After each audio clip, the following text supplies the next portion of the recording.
What's up, YouTube fans? Today we're going to take a look at the Studio 01 cell, their version of a Unicron. And you'll notice I did not say Masterpiece Unicron. This is a fairly large figure, but it's not quite Masterpiece scale. It's pretty well detailed and it's very nice, but it isn't really designed to fit in a Masterpiece collection. Probably would fit better with a Chug scale, or maybe even smaller, maybe even a Legend scale. And we will look at some scale comparisons a little bit later. But first I want to talk about, it comes in the box sort of unassembled. By the way, I got this from Nate's Toys and Collectibles. His link will be in the description below. He's on Facebook and really good guy to deal with. He got this to me actually a while ago. I just haven't had a chance to review it. And really good prices, actually some of the best prices I've ever seen. So go check him out on Facebook. So let's get started on putting this guy together. So first thing is the head. You can take this part and unpeg that. Go ahead and open up these panels here. And let me get in a little closer so you can see what I'm doing. So go ahead and open up these panels, and you're going to flip this to the back and close those back in. Same on this side, open up these panels, flip this to the back, and then close these back in. And that's just going to sit like that. Then you can take the head and you're going to plug that in right here. And it just fits pretty securely in there. So if you turn him to the side, you'll see he's got these ports here. Now there's a couple things you can do with these ports. You can obviously plug in the rings, but you can also use these right here. So if you take this little adapter piece that you got right here, this comes in a little baggie filled with stuff. So this is the bag you get, and it's got a lot of extra parts, stuff like that, but one of the things that's in there is this little peg. So you need this little peg, and you put that through into that hole, and then you plug it into this slot here, and that'll hold that on there. And you can not put these in with that in there, but you can attach to this piece here. There is with both of those cones attached, and I don't know, this look is kind of weird for me. It's not for me, but you can store them there if you wanted to. But there's that look. Now let's take a look at the rings. The rings are fairly simple. They've got a peg right here, and that's going to go in that same slot that we put the other piece. You might have to angle it up a little bit so that it'll fit on here without bumping. And then you're going to take these and open them up, and you can kind of pose it however you want. But there is with both sets of rings attached. They look really nice, and they're pretty flexible. The only thing is when you move this, it tends to pull this panel out, so you kind of have to hold this, and then you can articulate here. It does collide here, but you can pull that up if you need to, but for the most part, you're pretty much stuck putting it right there. And I think it looks good. Speaking of articulation, let's move some things around and take a look at what he has for articulations. So the head goes up to there, down to there. The jaw does open all that much. Especially if the head all the way back, you can get it all the way open. The ears do rotate like this. And you can also go inwards and outwards, although you probably just want them all the way out and straight up. And the head does rotate 360 without any issues. You can also put some batteries right here in this compartment. There are no screws. You can just literally take that off and put the batteries in. I put an LR44s in there. And I'll turn his eyes on. You can't see that because I got to turn the lights off. And there's his eyes all lit up. Looks pretty cool. In the planet mode, we'll show you the top. The top lights up as well, but really intended for planet mode. So that looks really nice. I do like the green eyes. So continuing on, you do have rotation at the shoulder that goes all the way up to here. If you pull it out on this joint, you can get it much further up. It does start to collide there, but a little bit up there, although I don't know, that's really articulation. And then this does articulate here on a ratchet. Lots of ratchets on this guy, by the way. Rotation at the bicep, ratcheted. You do have a double jointed elbow, gets you all the way up to there, which is impressive for a figure of this size. You do have a wrist rotation on another ratchet, which is, again, pretty impressive for a figure this size. You do have individually articulated fingers at 1, 2, 3 knuckles, so you can get them in some pretty nice poses. And then the thumb also is on 3, ball joint at the base, and then 2 pins for hands. Moving downwards, you do have a rotation at the waist if you move the arms out of the way, all the way around. He is symmetrical, so his design is very symmetrical, and both sides look pretty much identical. Like, not pretty much, they are identical. What's different is the legs and the arms, obviously, but the body is pretty much identical and symmetrical all the way around, which makes sense because he's a planet, so he's going to be, you know, symmetrical when he's in planet mode. All right, continuing onwards, you do have hip skirts here.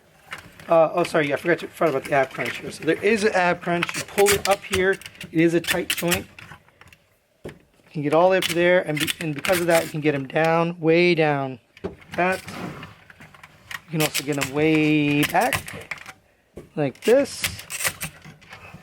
So really a lot of articulation there, and a rotation that I showed you earlier. So you do have hip skirts here, and you can get the legs all the way up to there.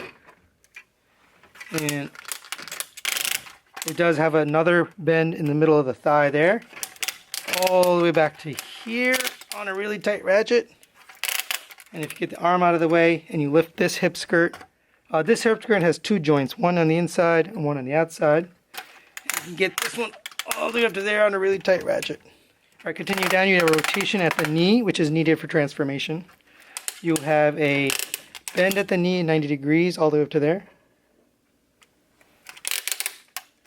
You do get an ankle that pulls all the way out. It rotates all the way around, and it pivots all that way. So pretty much, and the toe goes a little bit up and down, and then these pieces go up and down.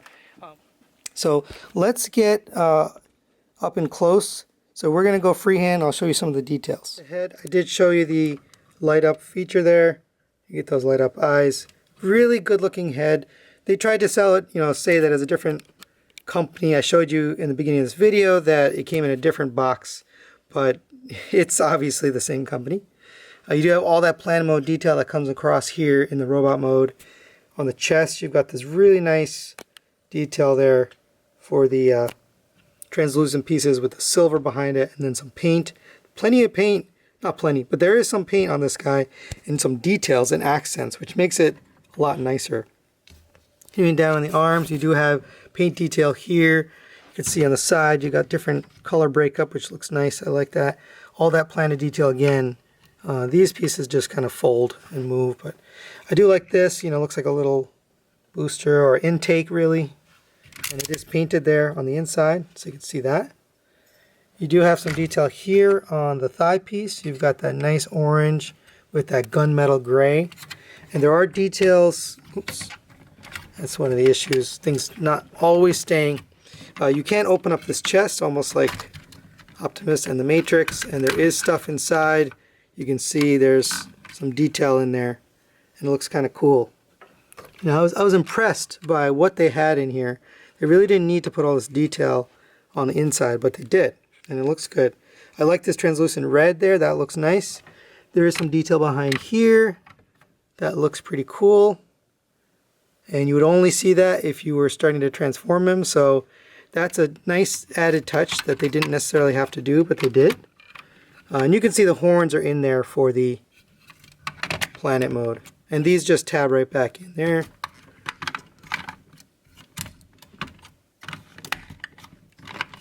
So continuing downwards, we do have the hip skirts, a little bit of paint there. And going to the legs, you have a translucent red piece here. Some people are saying that these pieces don't stay together. Mine are okay. They're not too bad. It's a little tiny gap, but not too big. Again, more of that orange and gunmetal detail there. You do have some orange details here, painted. More orange down here, more intakes. Really nice detail there. On the feet, you've got some detail. You got that silver paint. So lots of little details, and then we'll look up at here. You have some details in there too, some paint and silver. They really didn't leave anything unpainted. Here, coming to the side, you got more of that orange detail, and even on the back, very, very, very clean on those legs. Everything pegs in, everything hides away.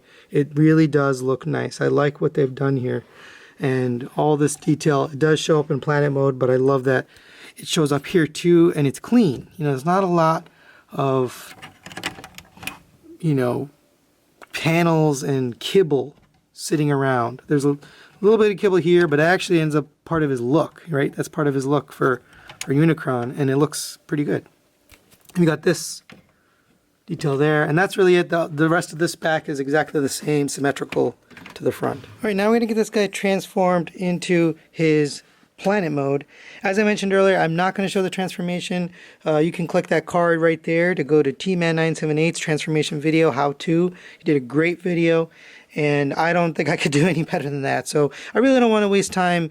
The transformation is quite lengthy. It's also a workout to do behind the camera. I've done it in front of the camera, and that's not too bad, but it's still very long. So go ahead and watch this video, and then we will get this to planet mode, and I'll be right back.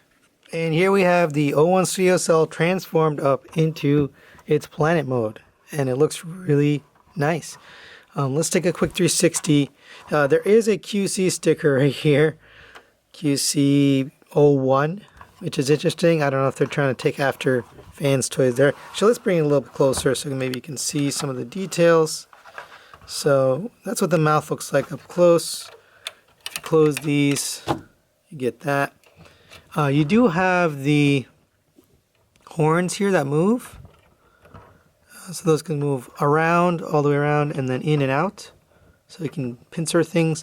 I did have a bent horn, and T-Man's video, he showed how to straighten it. Basically, he didn't show, he talked about it. Basically, you just hit this with a hairdryer, and it will move back into place. So that was good advice.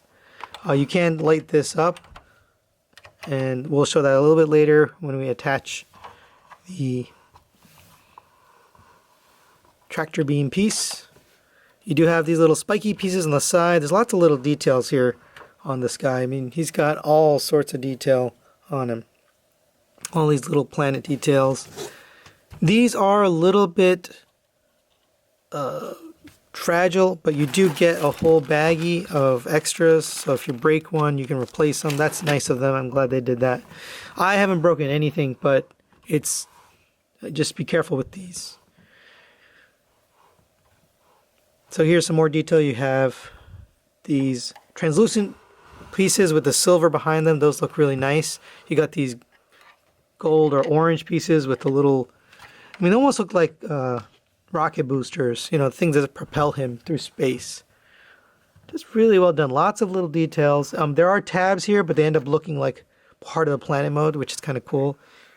But all in all, very nice detail. I like the mix-up of gold and or orange and blue and silver and light blue and dark gray.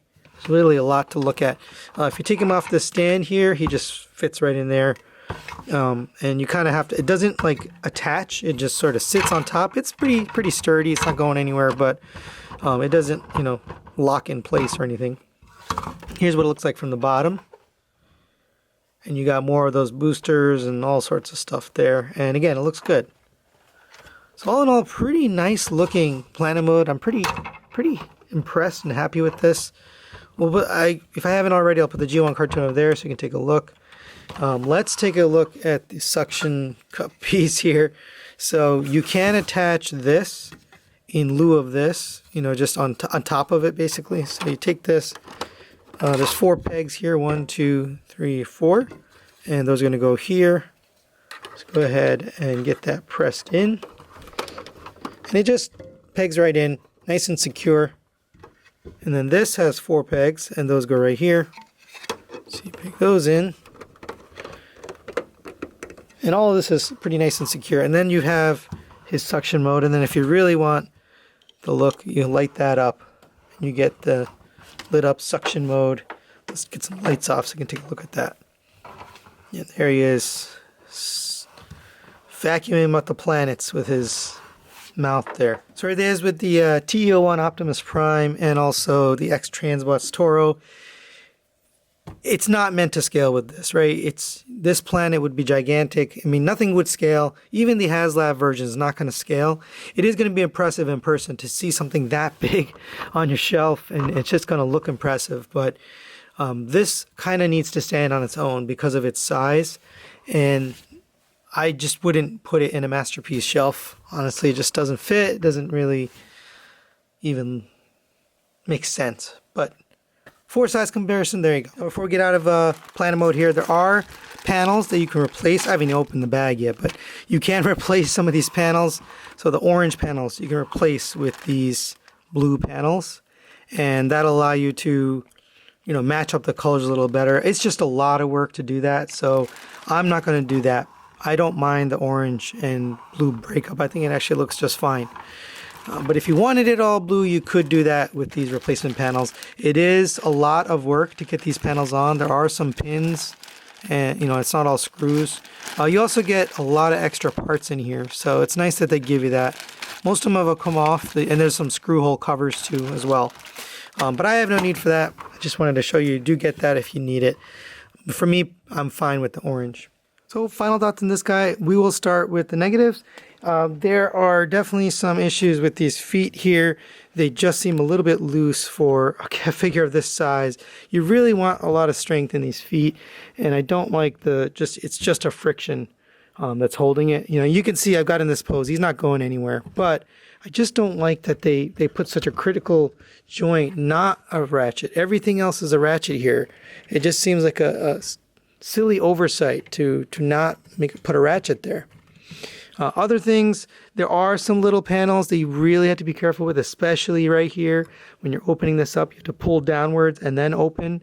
That's probably the one thing I'll share about transformation is you don't want to just flip this open like you normally do to take a hand out. And that's why people are breaking it so much, because it's a very natural motion when you're transforming figures to pull this panel open and then pull out the fist, right? That's a typical masterpiece transformation. So you really want to be careful with stuff like that.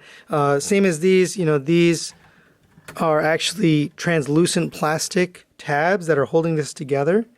That doesn't give me confidence. How many transformations will that survive? We all know translucent plastic doesn't normally have the best resiliency. So stuff like that does have me a little bit worried on terms of the longevity. But the positives, this thing looks absolutely amazing. The detail they've put in, the sculpt, the paint details they have here and there. It's not fully painted like you might want some figures, but it does have a good amount of paint and little accents here and there that really make it fun and interesting to look at. So I have a dollar store Bumblebee in his hand there, and it does kind of look too small with some other figures. Now, a non-Transformer fan, if they saw this on your shelf, they're not going to know the difference, right? They're not going to know this is masterpiece or not masterpiece. They're just going to say, wow, this looks cool. It's a big, cool-looking robot. He looks evil and he looks badass. But, we're going to know. We're going to know that he's too small to fit in the masterpiece. So you really got to put him on a different shelf, kind of on its own, or, with something like this, a little Bumblebee or something like that. But really with, any other type of display, it's probably not going to work except for maybe Legends. You might be able to barely pull off a Legends display. Really, the HasLab one is going to look a lot better with the Legends display. So that's really it for today. I'm not sure I recommend him. So if you're using him for a standalone display and you just want a Unicron, I would probably get him. I wouldn't transform him too many times because I am worried about some of the panels and tabs and stuff like that. I did transform him back and forth, and I didn't have any issues. I haven't broken anything, and I did know about some of those things. I watched T-Man's video, and I recommend you do that too. But I probably won't transform this too many times. It's just a lot of work. It really hurts your hands. There's a lot of sharp parts all around that you have to grab when you're transforming. And so that just makes for a not very fun experience transforming. But having it on a shelf and displaying it and, posing it, definitely fun, definitely worth it having it for that on a standalone shelf. So that's really it today. Thanks for watching, and we will see you next time.